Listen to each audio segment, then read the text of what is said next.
સતત હું TET TAT pass ઉમેદવારોના 2-2.5 વર્ષથી આંદોલનો કવરેજ કરું છું. હમણાં થોડું શાંત પડ્યું એટલે મને કદાચ એવું લાગ્યું કે સરકાર ઊંઘમાંથી જાગી ગઈને ભરતી કરી દીધી હશે. ગુજરાતમાં દ્વિસ્તરીય પરીક્ષા લેવાનો નિર્ણય કર્યો. થોડાક સમયમાં એણે એક્ઝામ લીધી, પરંતુ પરીક્ષા લેતા તો ફક્ત ને ફક્ત 2 મહિના જ થયા, પરંતુ ભરતી થતો થતો 1 વર્ષ થઈ ગયું. છતાં પણ આ ભરતી સંપૂર્ણપણે પૂર્ણ થઈ નથી. જો 11-12 સરકારી, 11-12 ગ્રાન્ટેડ, 9-10 સરકારી અને 9-10 ગ્રાન્ટેડ આ રીતના ક્રમિક ભરતી કરી હોત તો દરેકે દરેક ઉમેદવારોને ન્યાય મળત. તમને ખબર છે કે કેવી રીતના પ્રોસેસ કરવામાં આવે છે? અમને તો એવું લાગી રહ્યું છે અત્યારે કે તમે આ રીતની પ્રોસેસ કરી અને ભરતીને દબાવી, નીચોવી અને મૂકી દેવાની વાત, કોકડું વાળવાની વાત છે. 2023માં પરિપત્ર આવ્યો અને 2024માં એમની એક્ઝામ લીધી. ટોટલ 10,700 શિક્ષકો લેવાના હતા અલગ અલગ વિષયમાં, પણ 9 થી 12ની અત્યારે પરિસ્થિતિ એવી છે કે જ્યાં આગળ 2 શાળાઓ ફળવામાં આવી અને 3500 કરતાં વધારે જગ્યાઓ ખાલી છે. અને આપણા જે મંત્રી જે છે પ્રફુલ્લ સર પાનસેરિયા, એમને મીડિયામાં કીધું હતું કે જેટલી જગ્યાઓ અમે બહાર પાડી છે એ 100% અમે ભરવાના જ છીએ. જૂન 2025ની અંદર એ લોકોએ શૈક્ષણિક સત્ર ચાલુ કરી દીધું છે અને ફેબ્રુઆરી 2026માં એ લોકોએ પરીક્ષા લેવાની વાત કરી રહ્યા છે. આજે ઓગસ્ટ 2025 ચાલી રહ્યું છે, હજી શિક્ષકો નિમાયા નથી. તો એ શિક્ષક ક્યારે એમની જગ્યા પર જશે? 1 વર્ષનો જે સિલેબસ છે, અભ્યાસક્રમ છે, એ ક્યારે બાળકોને ભણાવશે અને એ બાળક ક્યારે એક્ઝામ આપવા માટે સક્ષમ બનશે? કેટેગરી અને અનામત તમામ ઉમેદવારને ન્યાય આપે એવી જ અમારી માંગણી છે. અમારી રજૂઆત વારંવાર છે, એ સાંભળવામાં આવે, સ્વીકારવામાં આવે, બસ એવી અમારી નમ્ર અપીલ છે સરકાર અને ભરતી સમિતિને. હમણાં જ્ઞાન સહાયકની જે ભરતી કરવાની કહે છે કે 10,000 જે કરવી છે એ તો ભરતી હજી અધૂરી છે. તો અધૂરી ભરતી તમે જ્ઞાન સહાયકની ભરતી કેવી રીતે કરી શકો? 5-5 વર્ષે આવી રીતે તમે પરીક્ષા લાવો છો, 2-3 વર્ષ સુધી તમે ભરતી કરો છો અને તે છતાંય જે 50% ઉમેદવાર રહી જાય છે એ લોકોની ઉંમર પછી જતી રહે છે અને એના કારણે એ લોકોને નોકરી મળતી નથી અને ફરી બીજી પરીક્ષા આપવાનો પણ એમને રાઉન્ડ મળતો નથી. અમારી તૈયારી કમ્પ્લીટ છે અને અમને ન્યાય નહીં મળે ત્યાં સુધી અમે રજૂઆત કરવાના જ છીએ. આજે 1 મહિનો થઈ ગયો છે, છતાં અમે હાર નથી માની, કેમ કે અમારી માંગણી યોગ્ય છે. એટલે અમારી રજૂઆત સતત રહેશે. અમે ન્યાય માંગીએ છીએ, અમારી કોઈ માંગણી ખોટી નથી. એટલા માટે સરકાર આ તરફ ધ્યાન આપે, ભરતી સમિતિ આ તરફ ધ્યાન આપે અને તમામ ઉમેદવારને ન્યાય મળે એવું કામ કરે અને ઝડપી કામ કરવામાં આવે. સરકારે વિચારવું છે કે આજે જે વ્યક્તિ 22 વર્ષે 25 વર્ષ સુધી ભણી રહ્યો છે અને હવે એ ભણાવવા જઈ રહ્યો છે તો એમને પહેલાં તો નોકરીથી આટલા બધા વંચિત રાખવા જ ના જોઈએ. છતાં તમે જે વાત કરી એ પ્રમાણે તો જેમ કીધું એમ કે જો એ નોકરીને લાવવા માટે 2 વર્ષ કરી શકતા હોય.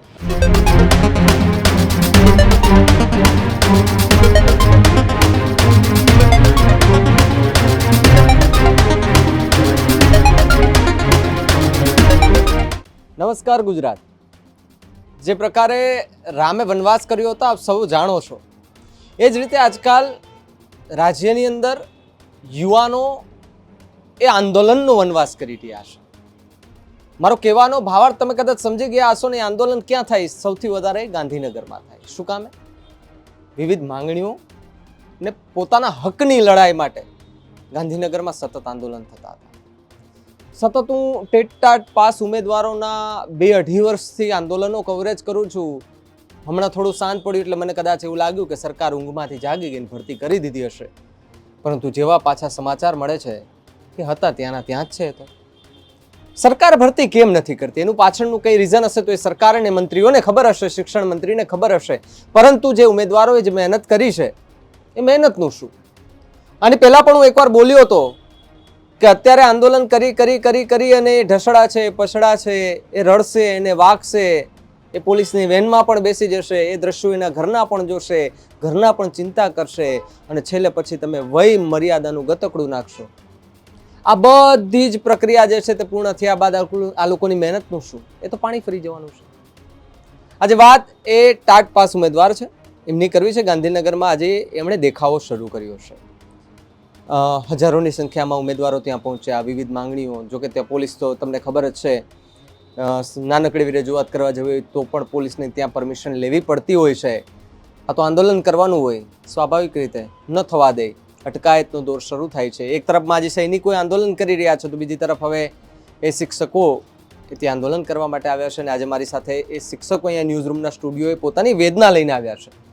એ વેદના સાંભળવા જેવી એ માટે છે કે લોકોની જે મહેનત છે એ મહેનતને એ ફળ આપવા માટે, જો કે સરકાર ઉપર એમને વિશ્વાસ છે કે નહીં હવે એમની પાસેથી જાણવું છે પહેલા તો, કારણ કે એટલી બધી ઘટનાઓ બની ગઈ છે ભૂતકાળમાં, જેટલા આંદોલનો થયા છે એનું પરિણામ શું મળ્યું એ સૌને ખબર છે. તો શું ખરેખર આંદોલન કરવાથી આ પ્રકારની ભરતીઓ થઈ જાય? આપણે પહેલો જ પ્રશ્ન એમને પૂછીએ. આપનું નામ? મારું નામ પ્રજાપતિ કૈલાસભાઈ પ્રજાપતિ છે. હું પહેલાં તો આપને ધન્યવાદ કહીશ, કારણ કે અમારો જે અવાજ છે એ સરકાર સમક્ષ પહોંચે, દરેક લોકો સુધી પહોંચે કે રિયાલિટી શું છે. ખરેખર ગુજરાત સરકારે જ્યારથી ગુજરાતમાં દ્વિસ્તરીય પરીક્ષા લેવાનો નિર્ણય કર્યો, થોડાક સમયમાં એણે એક્ઝામ લીધી, પરંતુ પરીક્ષા લેતા તો ફક્ત ને ફક્ત 2 મહિના જ થયા, પરંતુ ભરતી થતો થતો 1 વર્ષ થઈ ગયું, છતાં પણ આ ભરતી સંપૂર્ણપણે પૂર્ણ થઈ નથી. વાત કરવામાં આવે તો સૌપ્રથમ નોટિફિકેશન જાહેર કરવામાં આવ્યું, એના પછી થોડા દિવસો સુધી એનામાં તમામ ફોર્મની પ્રોસેસ થઈ. એના પછી તો કે ભાઈ રાઉન્ડ પાડવામાં આવ્યા. રાઉન્ડની અંદર નામ આવે કે જે વિદ્યાર્થીઓ ફર્સ્ટ FML PML આ બધી વસ્તુ પ્રોસેસ કરતો લાસ્ટમાં એ લોકોએ 9, 10 અને 11, 12ની બધી પ્રોસેસ એક હંગાતે ભેગી લીધી. રિયાલિટી એવી છે કે જ્યારે અગાઉની જે ભૂતકાળની જે ભરતીઓ થયેલી છે એમાં આ રીતની કન્ડિશન નથી. બન્યું કેવું કે એક હંગાતે કરવા જતો આ બધી એક હંગાતે ભરતી ગોટે ચડી ગઈ. જો 11, 12 સરકારી, 11, 12 ગ્રાન્ટેડ, 9, 10 સરકારી અને 9, 10 ગ્રાન્ટેડ આ રીતના ક્રમિક ભરતી કરી હોત તો દરેક ઉમેદવારોને ન્યાય મળત, પરંતુ નથી ન્યાય મળ્યો. એના પાછળનું એકમાત્ર રીઝન છે કે એક જ ઉમેદવારને 4 જગ્યાઓએ એમના નામ આવ્યા છે. સ્વાભાવિક છે કે કોઈ પણ ગુજરાતનો વ્યક્તિ હોય અને એમણે આટલા બધા સમયથી પોતે ભણ્યા હોય તો સ્વાભાવિક છે કે દરેક જગ્યાએ પરીક્ષા તો આપે જ છે. હવે 11, 12, 9, 10 બંને પરીક્ષાઓ પાસ કરે છે અને પછી એ ફોર્મ માટે એપ્લાય કરે છે. સ્વાભાવિક છે કે જે વ્યક્તિને 11, 12 મળે છે એ વ્યક્તિએ 9, 10માં પણ ફોર્મ એપ્લાય કર્યું હોય, અને સ્વાભાવિક છે કે આ બંને પ્રક્રિયા ભેગી થતો એના 4 જગ્યાએ નામ આવેલ છે. તો હવે આ બધી બાબતોમાંથી ઉમેદવાર હાજર તો એક જ જગ્યાએ થવાનો છે, તો બાકીની 3 જગ્યાએ સીટ બગડે એનું શું? અમારો મુખ્ય એક જ મુદ્દો છે કે આ તમામ જગ્યા ઉપર ગુજરાતના બાળકોને આ શિક્ષકોથી વંચિત ના રહેવું પડે. પોતાની જિંદગીનું શું, ભવિષ્યનું શું? સરકારે તો એવું કંઈ છોડી દીધા કે ભાઈ અમે તો ભરતી પ્રક્રિયા પૂર્ણ કરી દીધી. રિયાલિટી જોવા જઈએ તો ઘણી બધી જગ્યાઓ બાકી છે. 9, 10 અને 11, 12માં કુલ મિલા કે 5000થી પણ વધારે જગ્યાઓ અત્યારના આજના તારીખમાં ખાલી છે. તો અમારી મુખ્ય અને એકમાત્ર માંગ છે કે કોઈ પણ કન્ડિશનમાં તમારાથી જેટલા પગલાં લેવાતા હોય લ્યો. તમને ખબર છે કે કેવી રીતના પ્રોસેસ કરવામાં આવે છે. અમને તો એવું લાગી રહ્યું છે અત્યારે કે તમે આ રીતની પ્રોસેસ કરી અને ભરતીને દબાવી, નીચોવી અને મૂકી દેવાની વાત, કોકડું વાળવાની વાત છે. રિયાલિટી હોય તો તમે જાહેર કરો. અત્યાર સુધીના તમને ખબર છે અત્યારે શિક્ષકો પગાર લઈ રહ્યા છે. તમે 1-1.5 મહિનાથી ભરતી કરી દીધી, શિક્ષકોએ પગાર લીધો, તમને ખબર છે કે કયા વિભાગમાં કયા વ્યક્તિને નિમાયો છે. તો હવે તમે એ જગ્યાઓ કેટલી ખાલી છે એનો આંકડો જાહેર નથી કરતા. જગ્યા જ્યાં નિમણૂક થઈ જાય તો કઈ જગ્યા નિમણૂક થઈ જાય, કેટલા માર્ક્સવાળો વ્યક્તિ લાગ્યો છે, કઈ જગ્યા લાગ્યો છે, શાળા, આ તમામ વસ્તુનો લિસ્ટ જાહેર કરવામાં આવે અને જે જગ્યાઓ ખાલી છે એ તમામ જગ્યાઓ ભરી દેવામાં આવે. વહેલામાં વહેલી તકે સત્વરે રાઉન્ડ પાડવામાં આવે. બાકી ગુજરાતનું શિક્ષણ આ છેલ્લા 10 વર્ષથી બહુ ખાંડે જઈ રહ્યું છે. ગુજરાતની અંદર પ્રાઇવેટીકરણ એટલું બધું હાઈ થઈ ગયું છે કે જેની કોઈ સીમા નથી. વિચારો, દિવસે ને દિવસે તમામ શાળાઓને મર્જ કરવામાં આવે છે. સરકારી શાળાઓના તાળા લાગી ગયા ખંભાથી. બોલો હવે આના માટે જવાબદાર કોણ? અને એક બાજુ તો એવી વ્યવસ્થા છે કે જેમાં બાળકને ગવર્મેન્ટ સ્કૂલમાંથી એક પરીક્ષા આપવામાં આવે છે, બાળકને એક પ્રોત્સાહિત કરવામાં આવે છે કે તમે પ્રાઇવેટમાં ભણો તમને વધારે પૈસા આપવામાં આવશે, તમારી ફી અમે ચૂકીશું. તો સરકારી શાળામાં એ જ બાળકને ઓછી ફીમાં આપવામાં આવે છે. તો આવું કેમ? સ્વાભાવિક છે કે જે બાળક સરકારીમાં ભણે એને રિયાલિટી છે કે એ શાળામાં સરકારીમાં જ ભણે, એમાં વધારે લાભ આપવો જોઈએ. એના બદલે ઊંધું થઈ રહ્યું છે કે ભાઈ પ્રાઇવેટમાં એ લોકોને મૂકવામાં આવે, પૈસા આપવામાં આવે, જેના પરિણામે શું થાય કે સરકારી શાળાની તમામ શાળાઓની અંદર જેટલી સંખ્યા છે એ બહાર જતી રહે છે. પરિણામે શાળાને તાળા લાગી જાય છે. શાળાને તાળા લાગે પછી એમ કે સંખ્યા નથી તો શિક્ષકો નથી આપવા. રિયાલિટી એ વસ્તુ છે. બાકી ગુજરાતની અંદર જે ગરીબ પરિસ્થિતિ ધરાવે છે, જેમના જોડે આર્થિક કન્ડિશન એવી નથી, તો એ લોકો માટે સરકારી શાળા એ બેસ્ટ ઉપાય છે અને એમાં વ્યવસ્થિત ભરતી પૂર્ણ કરવામાં આવે એવી જ મારી અપીલ છે. તો જે પ્રકારે ભરતી પ્રક્રિયાને લઈને આક્રોશ જોવા મળતો હોય છે, આ નવાઈની વાત નથી. આ વર્ષોથી આ પ્રકારનું ચાલ્યું આવે છે. અનેક વખત શિક્ષણ મંત્રીને રજૂઆત, અનેક વખત ગાંધીનગરના ધક્કાઓ, અનેક વખત ઢસડાવું, પછડાવું, આ બધું થયા પછી પણ જો ભરતી પ્રક્રિયા નથી થતી તો સ્વાભાવિકપણે કે સવાલો ઊભા થવાના છે. આપનું નામ? હર્ષદ પ્રજાપતિ, ક્યાંથી આવો છો? આણંદથી આવીએ છીએ. કેટલા દિવસથી ગાંધીનગરમાં છો? અમે એવું કહીએ તો અત્યારે પવિત્ર શ્રાવણ મહિનો ચાલી રહ્યો છે. શ્રાવણ મહિનાના 4 સોમવાર અમે અહીંયા જ ઉજવ્યા છીએ, VSK આગળ જ. શું લાગે છે, મહાદેવ પ્રાર્થના કરી દેશે? મહાદેવને તો અમે હર હંમેશ પ્રાર્થના કરીએ જ છે, પણ જેમ વાત કરીએ એમ કે 2023માં પરિપત્ર આવ્યો અને 2024માં એમની એક્ઝામ લીધી. ટોટલ 10,700 શિક્ષકો લેવાના હતા અલગ અલગ વિષયમાં, પણ 9થી 12ની અત્યારે પરિસ્થિતિ એવી છે કે જ્યાં આગળ 2 શાળાઓ ફળવામાં આવી અને 3500 કરતાં વધારે જગ્યાઓ ખાલી છે. હવે 3500 કરતાં વધારે જે જગ્યાઓ ખાલી છે એમાં આ લોકો જ્ઞાન સહાયકો મૂકવાની વાત કરે છે. જ્ઞાન સહાયકો ક્યારે મૂકી શકાય કે જ્યારે ભરતી પૂરેપૂરી પૂર્ણ થઈ ગયા પછી જો કોઈ વ્યક્તિ, કોઈ શિક્ષક હાજર ના થઈ શક્યો હોય અથવા એ જગ્યા ખાલી પડેલ હોય સંપૂર્ણ પ્રક્રિયા પત્યા પછી, તો તમે વેટિંગનો રાઉન્ડ બહાર પાડી શકો. આજે ગુજરાતમાં 3500થી વધારે જગ્યાઓ જે જાહેર કરી હતી 2023નો આંકડો કહું છું ત્યારની બાકી છે. ત્યારબાદ 2024 અને 2025 31/5/2025 સુધીમાં બીજી આચાર્ય અને શાળાના આચાર્યો અને શિક્ષકો 5000 બીજી જગ્યાઓ ખાલી છે. આમ કરીને ટોટલ આજની તારીખમાં જોવા જઈએ તો 8500 જગ્યાઓ ખાલી છે. એનો મતલબ એવો થયો કે 8500 ગુણ્યા એક ક્લાસની અંદર તમે 40 વિદ્યાર્થી ગણો તો એટલા હજારો છોકરાઓનું જે ભવિષ્ય છે એ આજે ધૂંધળું બનતું જાય છે. તો ગુજરાત સરકારશ્રીને, શિક્ષણ મંત્રીને, માનનીય શ્રી ભૂપેન્દ્ર સાહેબને અને અમારી એક જ વિનંતી છે કે જે કંઈ બી રાઉન્ડ બાકી છે સેકન્ડ રાઉન્ડ બહાર આપો. વેટિંગમાં 100% જગ્યા નથી ભરાવાની. અને આપણા જે મંત્રી જે છે પ્રફુલ્લ સર પાનસેરિયા, એમને મીડિયામાં કીધું હતું કે જેટલી જગ્યાઓ અમે બહાર પાડી છે એ 100% અમે ભરવાના જ છીએ. હાલાકી એ વસ્તુને આજે 1 મહિનો થઈ ગયો પણ હજુ એની પર જે એમને વચન આપ્યું હતું મીડિયામાં એ વચન આજે પૂરું કરી શક્યા નથી. જૂન 2025ની અંદર એ લોકોએ શૈક્ષણિક સત્ર ચાલુ કરી દીધું છે અને ફેબ્રુઆરી 2026માં એ લોકોએ પરીક્ષા લેવાની વાત કરી રહ્યા છે. આજે ઓગસ્ટ 2025 ચાલી રહ્યું છે, હજી શિક્ષકો નિમાયા નથી. તો એ શિક્ષક ક્યારે એમની જગ્યા પર જશે? 1 વર્ષનો જે સિલેબસ છે, અભ્યાસક્રમ છે, એ ક્યારે બાળકોને ભણાવશે અને એ બાળક ક્યારે એક્ઝામ આપવા માટે સક્ષમ બનશે? તો ગુજરાત સરકારને આપી એક મારો વિનંતી એક સવાલ છે કે જો ભરતી પ્રક્રિયા ટાઈમે પૂરી નહીં થાય તો એ બાળક જે 10મા 12મા ધોરણનું એમનું મહત્ત્વનું કેરિયરનું યર છે એ આજે ગુમાવી બેસશે. તો ભરતી પ્રક્રિયા ઝડપીમાં ઝડપી કરવામાં આવે, બીજો રાઉન્ડ બહાર પાડવામાં આવે, જે જગ્યાઓ બાકી છે એ ભરતીની અંદર સમાવેશ કરવામાં આવે અને સત્વરે રાઉન્ડ બહાર પાડીને જે અમે લાયક ઉમેદવાર છે, અમારી એક્ઝામ બી થઈ ગઈ છે દ્વિસ્તરીય, અમારું ડોક્યુમેન્ટ વેરિફિકેશન બી થઈ ગયું છે, અમારું PMLની અંદર નામ બી છે, પણ 2021 પ્રમાણે જે પારદર્શક ભરતીની પ્રક્રિયા થઈ હતી એ આ વર્ષે જોવા મળી નથી અને એના કારણે થઈને અમે લાયક ઉમેદવાર હોવા છતાંય અમે આજે નોકરીથી વંચિત છે. તો ગુજરાતનું જે ભાવિ ભવિષ્ય છે એ આજે ખતરામાં દેખાઈ રહ્યું છે. નોર્મલી એવું કહેવામાં આવે છે કે શિક્ષક છે વકીલ બનાવે, શિક્ષક છે ડૉક્ટર બનાવે, શિક્ષક છે એન્જિનિયર બનાવે. આજની સરકાર શિક્ષકને જ બનાવે છે. તમારી વિનંતી સર રિક્વેસ્ટ છે કે દેશમાં હવે ભવિષ્યના બનતા ચાર્ટર્ડ એકાઉન્ટન્ટ્સ, દેશના એન્જિનિયર, દેશના ડૉક્ટરો બનાવવાની અમારા શિક્ષકોની બહુ જ ઈચ્છા છે. તમે ખાલી અમને ભરતી પ્રક્રિયામાં સમાવેશ કરો, અમે લાયક ઉમેદવાર છીએ અને અમારી જે તે સમયે વહેલામાં વહેલી તકે ફાળવણી કરો જેના કારણે થઈને અમે ભવિષ્ય ઉજળું બનાવી શકીએ. બેન, આપ ક્યાંથી આવો છો? અમદાવાદથી આવું છું. મારું નામ નિશા પટેલ છે. હું એક ટાટ પાસ ઉમેદવાર છું. છેલ્લા કેટલાક વખતથી અમે આંદોલન કરી રહ્યા છીએ. બધાને પ્રશ્ન થતો હશે કે આ લોકો કેમ વારંવાર ગાંધીનગર આવીને આંદોલન કરે છે. સામાન્ય પ્રશ્ન થાય કોઈ પણ પ્રજાને. વેટિંગ અને રાઉન્ડ, બધાને એમ થતું હશે કે વેટિંગથી પણ ભરતી થવાની છે, રાઉન્ડથી પણ ભરતી થવાની છે, તો આ બંનેમાં ફરક શું છે? આ લોકો કેમ આંદોલન કરે છે? આ લોકો કેમ રાઉન્ડ માટેની રજૂઆત કરે છે? પણ અમારી માંગણી એકદમ સાચી છે. રાઉન્ડ પાડે એનું કારણ છે 40% કરતાં વધારે ખાલી જગ્યાઓ છે. આપણે 10,700ની જ વાત કરું છું.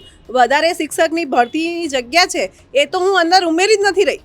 જે સરકારે જાહેરાત કરી છે 10,700 એ સંપૂર્ણપણે ભરાય એના માટે રાઉન્ડ આવે એ ખૂબ જરૂરી છે. વેટિંગ રાઉન્ડથી 20% જ ભરતી થાય. અને વેટિંગ ક્યારે આવે? જ્યારે તમામ ભરતી પૂર્ણ થાય પછી કોઈ ઉમેદવાર હાજર ના થાય ત્યારે વેટિંગમાંથી જે ઉમેદવાર હોય એને લેવાના હોય છે. પણ અહીં હજુ ભરતી 50થી 60% થઈ છે, 40% ભરતી બાકી છે. એમાં રાઉન્ડ નથી પાડવાના પણ વેટિંગ લાવવાની રાત છે. તો રાઉન્ડ આવે, તમામ ભરતી રજૂઆત સારી રીતે કરે, કેટેગરી અને અનામત તમામ ઉમેદવારને ન્યાય આપે. એવી જ અમારી માંગણી છે. અમારી રજૂઆત વારંવાર છે એ સાંભળવામાં આવે, સ્વીકારવામાં આવે, બસ એવી અમારી નમ્ર અપીલ છે સરકાર અને ભરતી સમિતિને. બેન આપ ક્યાંથી આવો છો? હું અમદાવાદથી.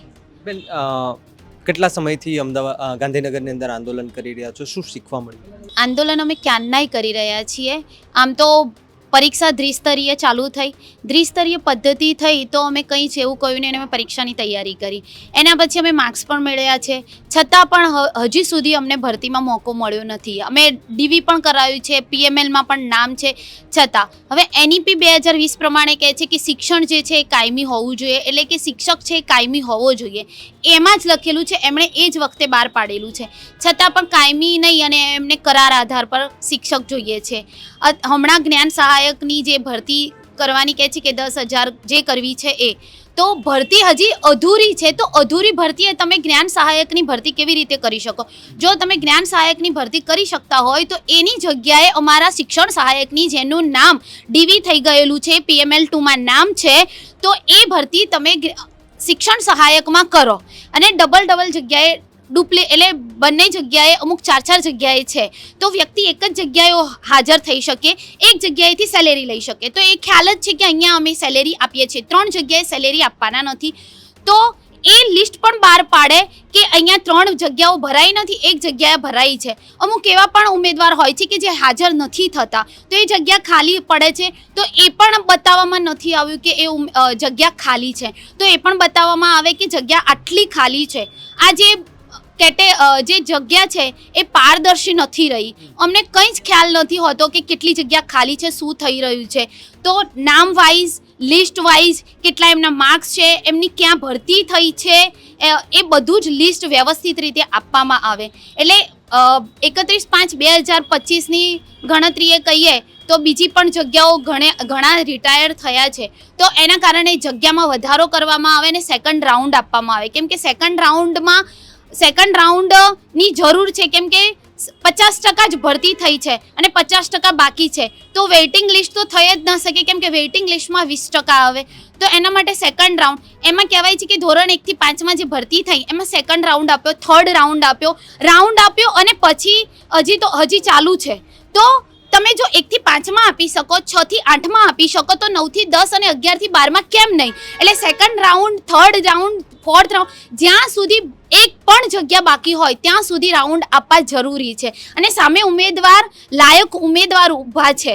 એટલે મારી માંગ એટલી છે કે જગ્યા વધારા સાથે સેકન્ડ રાઉન્ડ આપવામાં આવે અને દરેક ઉમેદવારને જે ડીવી કરાયેલું છે, જે અંદર સમાવાય એવા છે, એમને લેવામાં આવે. કેમ કે પાસિંગ માર્ક્સ તો 120 રાખેલા છે, એટલે કે 120 છે એને પાસ ગણવામાં આવે છે. તો એ જગ્યા વધારા સાથે સેકન્ડ રાઉન્ડ આપવામાં આવે. બેન આપ ક્યાંથી આવો છો? હું અમદાવાદથી આવું છું. મારું નામ રીનાબેન છે અને મારી સરકારશ્રીને એટલી જ માંગ છે કે બીજો રાઉન્ડ પાડો, વેઇટિંગ ના પાડે અને બીજો રાઉન્ડ પાડે, જેથી લાયક ઉમેદવાર છે એ ઉમેદવારોને પણ જગ્યા મળી શકે અને બાળકોને પણ યોગ્ય શિક્ષક મળી શકે. જ્યાં શિક્ષક નથી ત્યાં જ્ઞાન સહાયકની જગ્યાએ જો શિક્ષણ સહાયકને લેવામાં આવે તો શાળા અને શિક્ષક અને વિદ્યાર્થી ત્રણેયનો સહયોગ થાય અને ત્રણેયને યોગ્ય રીતે મળી શકે. અને બીજું મારે એવું કહેવું છે કે વય મર્યાદા હવે જે 40 વર્ષ સુધી જે શિક્ષકોને જોબ મળે છે, તો શિક્ષણ સહાયક તરીકે નોકરી કરી શકે છે. તો 5-5 વર્ષે આવી રીતે તમે પરીક્ષા લાવો છો, 2-3 વર્ષ સુધી તમે ભરતી કરો છો અને તે છતાંય જે 50% ઉમેદવાર રહી જાય છે એ લોકોની ઉંમર પછી જતી રહે છે અને એના કારણે એ લોકોને નોકરી મળતી નથી અને ફરી બીજી પરીક્ષા આપવાનો પણ એમને રાઉન્ડ મળતો નથી. જેના કારણે અમારે સરકારશ્રીને એટલું જ નિવેદન છે કે જલ્દીથી જલ્દી બીજો રાઉન્ડ પાડે, જેથી જેની ઉંમર જતી રહે છે એ લોકોને પણ વયમર્યાદાનો ચાન્સ મળે અને એ લોકોને નોકરી મળે. જનરલ અને કેટેગરી બંનેના ઉમેદવારોને સરખું જ મહત્ત્વ આપે અને એ લોકોને પણ એમાં ને એમાં જ ભરતી કરી શકે, જેથી એ લોકો પણ આગળ નોકરી મેળવી શકે. અને પારદર્શકતા હોવી જરૂરી છે. જે પણ આ કંઈ મેરિટ આવી, જેટલા લાગી ગયા છે શિક્ષકો, એ શિક્ષકોનું ક્યાં કઈ સ્કૂલમાં ક્યાં અપોઇન્ટમેન્ટ મળી એવું કોઈ જ પારદર્શિતા બતાવી નથી. તો એ પારદર્શિતા અમને બતાવે તો અમારા માટે વધારે સારું. અમારું મેરિટ ક્યાં અટક્યું છે એ પણ અમને ખબર પડે અને બીજો રાઉન્ડ પાડો અને જેથી અમે લાયક ઉમેદવાર છે, અમારા માર્ક્સ વધારે છે તો અમને પણ નોકરી મળી શકે, જેથી અમે બેરોજગાર શિક્ષક છે બેરોજગાર ના રહી શકે. જ્ઞાન સહાયક તરીકે 11 મહિના પછી એમનું ભવિષ્ય શું એ એમને પોતાને જ નથી ખબર, તો એના ઉપર પણ એ ધ્યાન આપે. બીજું કે સંસ્કૃત સપ્તાહ ઉજવાઈ રહ્યો છે, તો એ પ્રથમ સપ્તાહ ઉજવાય એમાં પણ સંસ્કૃતના એવું કહેવામાં આવ્યું છે મંત્રીશ્રી દ્વારા કે હવે 9 થી 12 સુધી એ લોકોને ફરજિયાત સંસ્કૃત વિષય લેવો પડશે. પણ સંસ્કૃતના શિક્ષકો જ જો નહીં લેવામાં આવે તો બાળકો સંસ્કૃત ભણશે કેવી રીતે? તો એ પણ મારી ખાસ માંગ છે કે તમે આટલી ઓછી સંખ્યામાં સંસ્કૃત શિક્ષકો લીધા છે. એક જિલ્લામાં 600+ સ્કૂલો છે, તે છતાંય શિક્ષકોની સંખ્યા 100 જેટલી પણ નથી લીધી. તો બાળકોને સંસ્કૃત શિક્ષક મળશે નહીં અને એ લોકો સંસ્કૃત ભણશે કેવી રીતે? તો આ પ્રથમ સપ્તાહ ઉજવવાનો મતલબ શું? તો એ પણ અમારે સરકારને નિવેદન છે કે સંસ્કૃતના શિક્ષકો, ભાષાના શિક્ષકો લો. બીજા જે 9 થી 12માં જે ટાટ ઉમેદવારો છે પાસ થાય છે એમને બધાને યોગ્ય ભરતી કરો, એવી અમારી સરકારશ્રીને માંગ છે. જય હિન્દ, જય ભારત. જે પ્રકારે બેન, એક તમારી પાસેથી એક વાત મારે સમજવું છે કે જો કદાચ માંગણીઓ ન સ્વીકારાય, કારણ કે અનેક વખત એવું થાય કે 2 વર્ષ સુધી આંદોલનો મેં તો અહીંયા જોયેલા છે, કરતા જોયેલા છે. 2 વર્ષ સુધી ઘર બહાર મૂકીને અહીંયા આવેલા છે. તમારી કેટલી તૈયારીઓ, કેટલો વિશ્વાસ? અમારી તૈયારી કમ્પ્લીટ છે અને અમને ન્યાય નહીં મળે ત્યાં સુધી અમે રજૂઆત કરવાના જ છીએ. આજે 1 મહિનો થઈ ગયો છે, છતાં અમે હાર નથી માની, કેમ કે અમારી માંગણી યોગ્ય છે. એટલે અમારી રજૂઆત સતત ને સતત રહેશે. અમે ન્યાય માંગીએ છીએ, અમારી કોઈ માંગણી ખોટી નથી. એટલા માટે સરકાર આ તરફ ધ્યાન આપે, ભરતી સમિતિ આ તરફ ધ્યાન આપે અને તમામ ઉમેદવારને ન્યાય મળે એવું કામ કરે અને ઝડપી કામ કરવામાં આવે. અમારી તૈયારી છે. જ્યાં સુધી અમારી રજૂઆત નહીં સાંભળવામાં આવે ત્યાં સુધી આ જ રીતે અમે દર અઠવાડિયે આવવું પડશે, અહીંયા રહેવું પડશે, તો પણ અહીંયા રહીશું અને આંદોલન ઉપર રહીશું જ્યાં સુધી માંગ નહીં આવે ત્યાં સુધી. એક બીજી વાત એ સમજવી છે કે આજે મેં એક તમારા ઉમેદવારની એક પ્રતિક્રિયા સાંભળી. એમાં એવું પણ સાંભળ્યું કે હવે ગાંધી ચિંધ્યા માર્ગે આંદોલન બંધ કરો ને હવે ભગતસિંહના રસ્તો અપનાવવો પડશે. શું ભગતસિંહના રસ્તા અપનાવવાથી તમને ન્યાય મળી જશે, અથવા તો એવો કયો રસ્તો કે જે સરકારના કાન સુધી એ વાત પહોંચી જાય? અમારી તો મુખ્ય માંગ નમ્ર રીતે અમે અત્યાર સુધી ઘણી વખત સમજાવવાનો પ્રયત્ન કર્યો છે. છેલ્લા 2 વર્ષોથી અમે ગાંધીનગરના ધક્કા ખાધા છે, પણ હવે અમને એમ ચોક્કસપણે લાગી રહ્યું છે કે સરકાર અત્યાર સુધી અમારું સાંભળે છે પણ આ બિલકુલ ઇગ્નોર કરી રહ્યા છે. અમને બિલકુલ મળવા પણ દેવામાં નથી આવતા. ત્યારે પછી અમને એક જ વસ્તુ લાગી રહી છે કે હવે કેન પ્રકારે અમને મજબૂર કરવામાં આવી રહ્યા છે. પછી એક સમય એવો આવી જાય છે કે ભાઈ હવે ગાંધી ચિંધ્યા માર્ગે નહીં, હવે ભગતસિંહના માર્ગે ચાલીશું. કોઈ પણ કન્ડિશનમાં ગુજરાતના દરેક બાળકો સુધી અમે શિક્ષકોને પહોંચાડીને જ રહીશું. કારણ કે ગુજરાતનું શિક્ષણ ખાંડે જઈ રહ્યું છે. આમ તો વિશ્વગુરુ કરવાની વાતો કરી રહ્યા છો, શિક્ષણ વગર ક્યાંથી થશે? કોઈ પણ દેશ માટે હંમેશા મહત્વનું હોય છે એનું શિક્ષણ. જો શિક્ષણ હશે તો બાકીની તમામ અર્થવ્યવસ્થા સુધરી જશે. કોઈને મફત આપવાની જરૂર નથી, બિલકુલ કોઈને મફત આપવાની જરૂર નથી. ખાલી શિક્ષણ આપી દો, પોતે પોતાની રીતે પગભર બની જશે. આમ તો સરકાર વાતો કરી રહી છે, ટ્રેડ લાવી દેવાના છે, આ રીતની ચર્ચા કરી રહી છે કે ભાઈ બાળકને પોતાને વ્યવસાયિક શિક્ષણ આપવું છે, તો એના માટે પહેલાં બાળક સ્વાભાવિક છે કે અક્ષર જ્ઞાન હોવું જોઈએ. કંઈક પોતાના જીવનમાં ઓછામાં ઓછા 10મા ધોરણ સુધી તો એ બાળક વેલસેટ રીતે ભણી કે જોઈએ. ગ્રેજ્યુએશન થાય, પોસ્ટ ગ્રેજ્યુએશન થાય, PhD થાય, છતાં નોકરી ના મળે તો પછી ભણાવવાનો કોઈ મતલબ જ નથી. જેના પરિણામ સ્વરૂપે અત્યારે ગુજરાતની અંદર જે એવા વર્ગ છે કે જે સ્વાભાવિક છે કે જે પીડિત છે, સ્વાભાવિક છે કે જેના જોડે આર્થિક દ્રષ્ટિએ સમૃદ્ધ નથી, તો એ લોકો અત્યારથી જ પોતાના બાળકોને બીજા વ્યવસાયમાં જોડી રહ્યા છે. જેના પરિણામે ગુજરાતમાં ડ્રોપ આઉટ રેશિયો સતત વધી રહ્યો છે. માધ્યમિક સુધીનું શિક્ષણ તો ખરેખર અત્યારે પ્રાથમિકમાંથી માધ્યમિકમાં જાય તેમાં સૌથી વધારે ડ્રોપ આઉટ રેશિયો તમને જોવા મળે છે. કારણ કે સ્વાભાવિક છે કે આટલી બધી ફીઓ પોસાતી નથી. ગામ જેટલી પ્રાથમિક સ્કૂલો છે એટલી માધ્યમિક સ્કૂલો નથી. કેમ ભાઈ? જે દરેક સ્વાભાવિક છે કે ગામમાં પ્રાથમિક શિક્ષણ હોય તો ત્યાં માધ્યમિક શિક્ષણની પણ અત્યારે જરૂર છે. જે બાળકો પ્રાથમિક શિક્ષણ પૂરું કરે છે તો ત્યાં માધ્યમિક શાળા હોવી જોઈએ ને, એ જરૂરિયાત છે. તમે વિચાર કરી લો કે ભારતના જ બીજા રાજ્યો છે કે જેમણે એક જ રૂમની અંદર ફક્ત ને ફક્ત 20 જ બાળકો સાથે અને અલગ સ્પેશિયલ રૂમ બનાવ્યા છે લોકોએ કે બાળકોને બેન્ચીસ ઉપર નહીં પરંતુ એક વ્યવસ્થિત રૂમની રચના કરી છે કે જેમાં શિક્ષક સેન્ટર મળે અને તમામ બાળકો એ વ્યવસ્થિત જેવી રીતના MLAને મળે છે, જેવી રીતના વિધાનસભા અને રાજ્યસભામાં છે, એવી રીતની સેમ કન્ડિશન એમણે ગોઠવી છે. અને ખરેખર ભારતનું શિક્ષણ એવા રાજ્યો પાસેથી આપણે શીખવાની જરૂર છે. વિદેશની અંદર ઘણી બધી શિક્ષણ પ્રણાલી સારી છે, પરંતુ એના પાછળ આપણે એ જોવું જોઈએ કે ભાઈ ભારતે વિશ્વગુરુ હતો છે અને રહેશે, પરંતુ એના માટે શિક્ષક તો હોવો જોઈએ ને. વિશ્વ ગુરુ બનાવવા છે પરંતુ ગુરુ નથી તો શક્ય નહીં બને. તો મારી ખાસ વિનંતી છે, નમ્ર અરજ છે કે તમે વહેલામાં વહેલી તકે શિક્ષકોની ભરતી કરો. તમામ ગુજરાતના બાળકો સુધી આ શિક્ષકો પહોંચશે ત્યારે ને ત્યારે બાળકોનો વૃદ્ધિ અને વિકાસ થઈ શકશે. છેલ્લે મારે તમારી પાસેથી એક વાત એ સમજવી ટૂંકમાં કે કેટલા સમય સુધીની તૈયારી, કારણ કે નક્કી ન કહી શકું. ટેટટાટના જે ઉમેદવારો હતા એણે 1.5-2 વર્ષ સુધી કન્ટિન્યુ આંદોલનો કરેલા. ફોરેસ્ટ વિભાગના જે ઉમેદવારો હતા તેમણે પણ લગભગ 7 થી 8 મહિના સુધી આંદોલન કરેલા. તમે પણ સતત શ્રાવણ મહિના શરૂઆતથી લઈને અત્યાર સુધી અહીંયા બેઠા છો. ઘરેથી શું કહે છે તમને કે આ શું કરો છો? અત્યાર સુધી આ બધું તમે ભણ્યું છે, તમે મહેનત કરી છે, એટલે આ માટે તમે મહેનત કરી હતી આંદોલન કરવા માટે? સાહેબ, વાત કરીએ તો દરેક વિદ્યાર્થી 5 વર્ષનો થાય ત્યારે પહેલાં ધોરણમાં આવે, 12 વર્ષ એ ભણે એટલે 12મામાં આવે, 3 વર્ષ ગ્રેજ્યુએશન કરે, 2 વર્ષ પોસ્ટ ગ્રેજ્યુએશન કરે, પછી 2 વર્ષ શૈક્ષણિક ડિગ્રી લે એટલે કે બીએડ કરે. એટલે આમ જોવા જાઓ ને તો એક શિક્ષક બનવા માટે તમારે એટલે પણ એવું પણ કહી દો ને કે 1 વર્ષની આંદોલનની તૈયારી કરીને જ આવે. 100% એવું બી કહી શકાય. પણ આમાં એવું થઈ શકે કે સરકારે વિચારવું છે કે આજે જે વ્યક્તિ 22 વર્ષે 25 વર્ષ સુધી ભણી રહ્યો છે અને હવે એ ભણાવવા જઈ રહ્યો છે તો એમને પહેલાં તો નોકરીથી આટલા બધા વંચિત રાખવા જ ના જોઈએ. છતાં તમે જે વાત કરી એ પ્રમાણે તો જેમ કીધું એમ કે જો એ નોકરીને લાવવા માટે 2 વર્ષ કરી શકતા હોય, ભરતીની પ્રક્રિયા પૂરી કરવામાં 2 વર્ષ કરી શકતા હોય, તો શું અમે નોકરી લેવા માટે 2 વર્ષ ના કાઢી શકીએ? હા, બધાને ફેમિલી છે. અમે અહીંયા અલગ અલગ જગ્યાએથી ઉમેદવાર આવી, કોઈ 100 કિલોમીટરથી આવે છે, કોઈ 200 કિલોમીટરથી આવે, કોઈ 500 કિલોમીટરથી આવે છે. બધાને ફેમિલી છે અને બધાને પોતપોતાની જવાબદારી છે. હવે સરકાર જો આ રીતે લાંબુ ખેંચશે તો એ પોતાનું ફેમિલીનું ભરણ પોષણ કઈ રીતે કરશે? આજે અમે બધા ટેટ ઉમેદવાર લગભગ 500 કરતાં વધારે લોકો અમે આજે VSK ભેગા થયા હતા. તો એ લોકો બધા પોતપોતાની રજા મૂકીને આવ્યા છે. જે જોબ કરે છે સામાન્ય, જે લોકો પ્રાઇવેટમાં જોબ કરે છે, જે લોકો નાના મોટા ટ્યુશન ચલાવે છે, એ બધા લોકો 1-2 દિવસની રજા મૂકીને આવ્યા છે. એમની ઇન્કમનું શું? અને આપણે ભારતમાં રહીએ છીએ, ફોરેન કલ્ચર જેવું તો છે નહીં કે બધા કમાઈને બધા ખાય. આજે મારી પાછળ બાકી 10 જણા છે, મારા 11 જણનું ફેમિલી છે, સમજો. તો કહેવાનો મતલબ એ છે કે જોઈન્ટ ફેમિલીમાં ઇન્ડિયન આપણે વસુદેવ કુટુંબકમની ભાવના નિભાવીએ છીએ, જોઈન્ટ ફેમિલીમાં રહીએ છીએ. તો આ શિક્ષકો બી ભાડું ખર્ચીને આવે છે ને, તો એક દિવસનું ભાડું, એની નોકરીની રજા, આ બધી જ વસ્તુઓ ભોગવીને આવે છે અને બધા જ ખર્ચા કરીને આવે છે. તો અમારી શિક્ષણ મંત્રી સાહેબને, મુખ્યમંત્રી સાહેબને, બરાબર, CM સાહેબને બધાને એક જ રિક્વેસ્ટ છે કે જલ્દીમાં જલ્દી તકે તમે આ ભરતીનું જે પ્રક્રિયા છે પૂરી કરો. બધાના ઘરે જોબ મળે, ગવર્મેન્ટ જોબ. જે લાયક ઉમેદવાર છે, પાસ થઈ ગયા છે, DV થઈ ગયા છે, એમને નોકરી અપાવડાવો.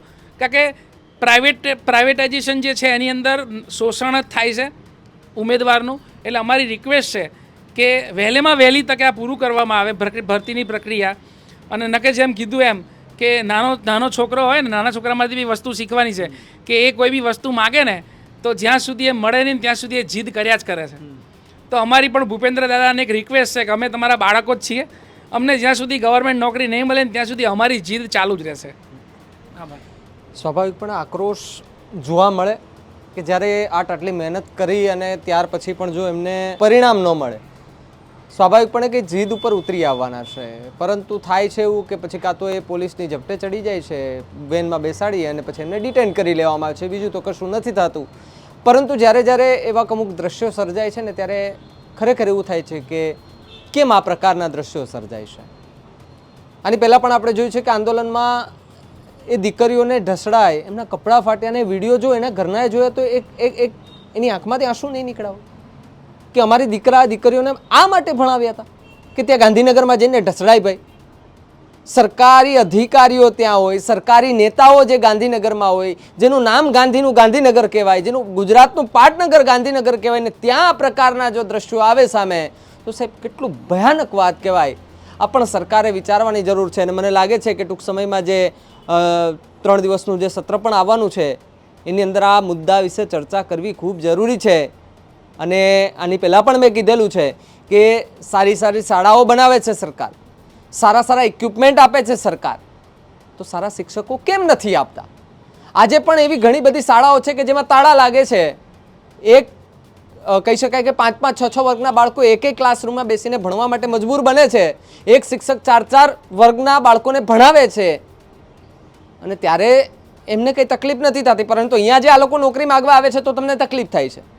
જો તમારે આ જ પ્રકારની પ્રક્રિયામાંથી આ લોકોને પસાર કરવા હોય તો તમે એક જાહેરનામું બહાર પાડી દો કે ભાઈ સરકારી નોકરી જોતી હોય તો 2 વર્ષનું આંદોલન તમારે કરવું પડશે, તો જ તમને નોકરી મળશે, જેથી કરીને આ લોકોએ રસ્તો જ બીજો અપનાવી લે. કારણ કે એવો કોઈની પાસે ટાઈમ ન હોય ભાઈ કે બાપાના બગાડવાના ન હોય કે ગાંધીનગરમાં આવીને બેસી જવાનું, આંદોલન કરવાનું, હાય હાયના નારા લગાવવાના.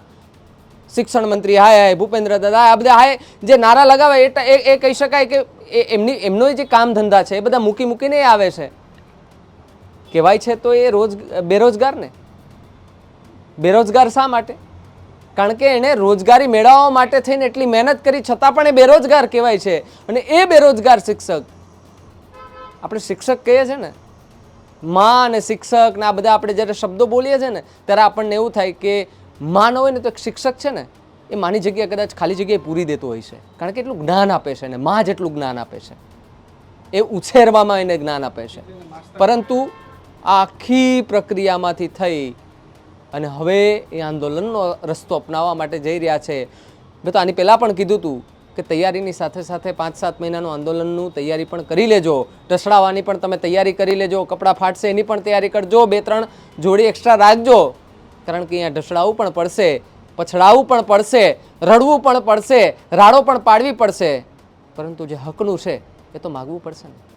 સરકારને વિનંતી છે કે આ લોકોની માંગણીઓ સ્વીકારાય અને ખાસ કરીને જે ભરતી પ્રક્રિયાની જે વાત કરવામાં આવી રહી છે તેના વિશે થોડી ચર્ચા કરે.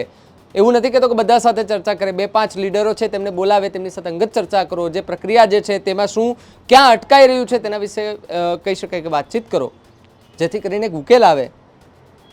બાકી આ લોકો ગાંધીનગર છોડવાના છે નહીં એ પ્રકારની વાત અત્યારે કરી રહ્યા છે. અત્યાર સુધી આપણે ગાંધી ચિંધ્યા માર્ગે આંદોલન સાંભળ્યું હતું, પરંતુ હવે એવું પણ સંભળાય છે કે ભગતસિંહના નામે પણ એ આંદોલન થઈ શકે છે. એમની કહી શકાય કે એમણે જે રસ્તો અપનાવ્યો હતો એ જ રસ્તો આ લોકો અપનાવે તો પણ કોઈ નવાઈની વાત નહીં. આ ઉમેદવારોની વાત સાથે કેટલા સહમત છો કમેન્ટ બોક્સમાં ખાસ લખજો. જોતા રહેજો ન્યૂઝ રૂમ. નમસ્કાર.